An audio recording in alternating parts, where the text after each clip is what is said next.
Welcome back. In this video, we will be solving a dynamic balancing problem by analytical method. In last video, we have solved it by graphical method.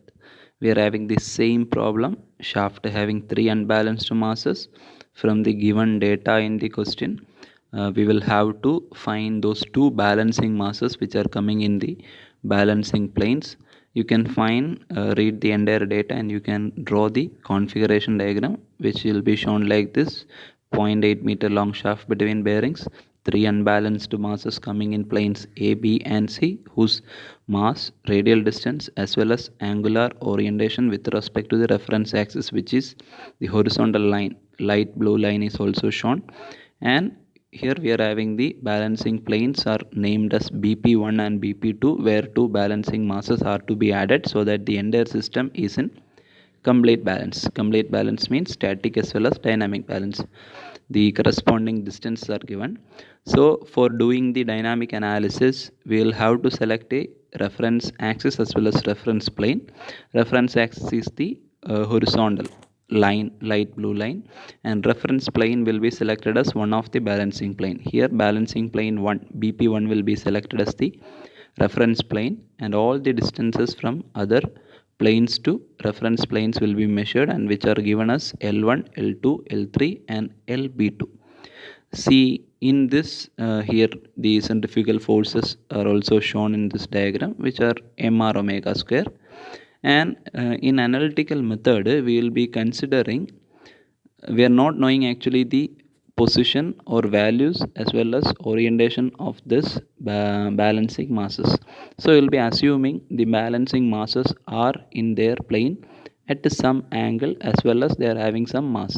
Here we are assuming that the balancing masses is MB1, first balancing mass, which is coming in plane BP1, which is having an angular orientation of theta B1.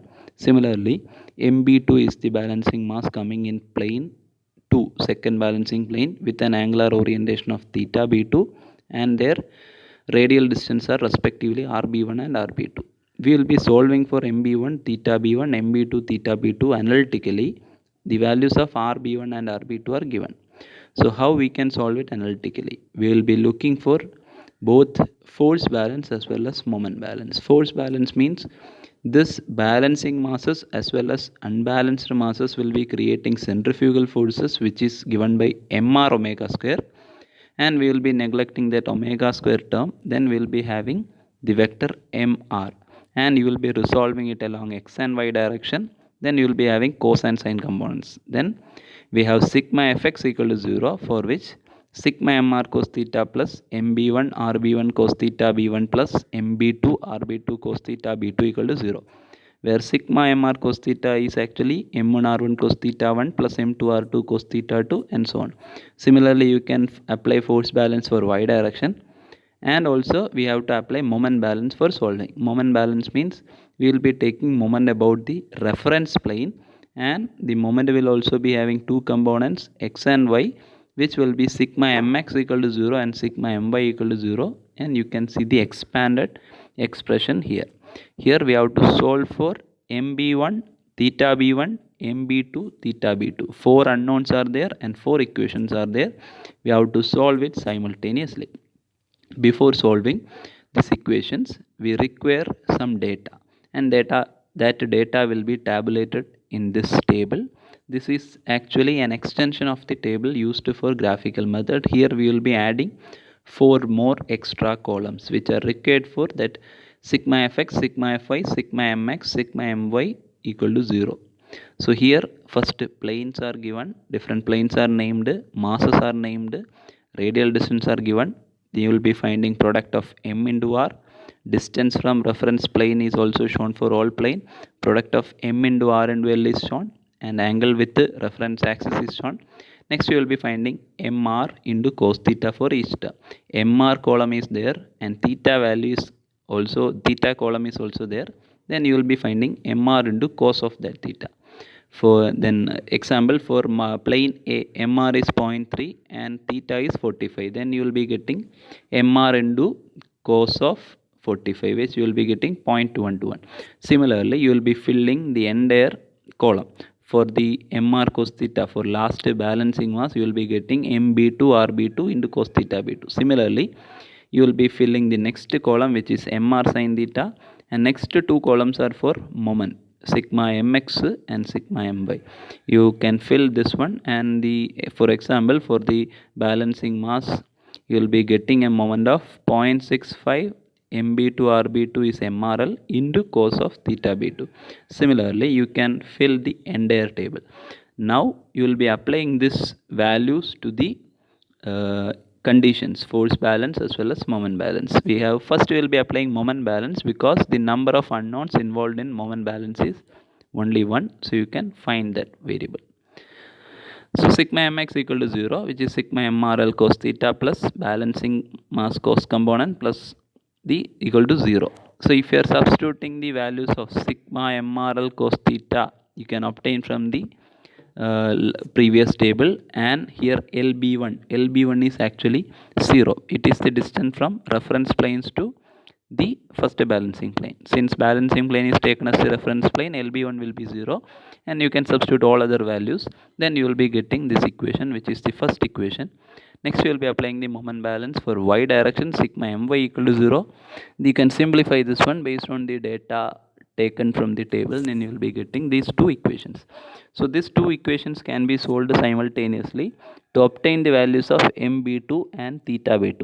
Here rb2 is known, which is given in question. So I will be squaring and adding those first two equations, and you can solve and simplify. Then you will be getting the mass mb2 will be obtained as 2.86 kilogram. And next you have to find the value of theta b2. If I am taking the ratio of second and first equation, you will be getting tan theta b2, which is minus 0.03 divided by 0.064. We have to take the value of theta b2 carefully. If you are looking, theta b2 is if you are telling tan theta b2, it is usually y by x. If you are looking for this y and x values, here y is minus 0.038 and x is 0.064. Y is actually coming in the negative direction and x value is positive, which is possible for in the fourth quadrant. So if you are taking tan theta is y by x, next you have to take only the magnitudes. 0.038 is the y coordinate in negative direction, and 0.064 is the x coordinate in positive x direction. Then if you are finding, then you will be getting theta as 30.7. If this angle is 30.7, this angle will also be 30.7. Now we have to obtain the angle between the positive x-axis, or x-axis is the reference axis. So the required angle for this balancing mass you can obtain as 360 minus 30.7, which is 329.3 degree will be getting. That is theta b2 will be 329.3 degree. This value you have to solve carefully. If you are solving by calculator, you will not be getting this 329.3 degree. You have to take in which quadrant it is coming and take the value accordingly. So now we are having the two unknowns are solved. mb2 and theta b2 are known. Next you have to solve for mb1 and rb1, which can be solved by considering the force balance or forming the sigma fx equal to 0 and sigma fy equal to 0 equation. If you are solving for sigma fx equal to 0, you can formulate this equation number 3 from the data from table, and if you are applying sigma fy equal to 0, you can form this equation, which is numbered 4. Squaring and adding these two equations, and we can substitute rb1 as 0.075 meter, then you will be getting mb1 as 3.14 kg. Next, if you are taking the ratio of 4 by 3, then you can find tan theta b1, which is minus 0.2257 divided by minus 0.0677. Here both tan theta is y by x. Here both the y coordinate as well as x coordinate are negative, which means this theta will be coming in third quadrant. So similar to the previous case, you can construct the xy coordinate system and you can find theta properly, and you have to measure the angular distance or displacement measured with respect to the x-axis to this plane.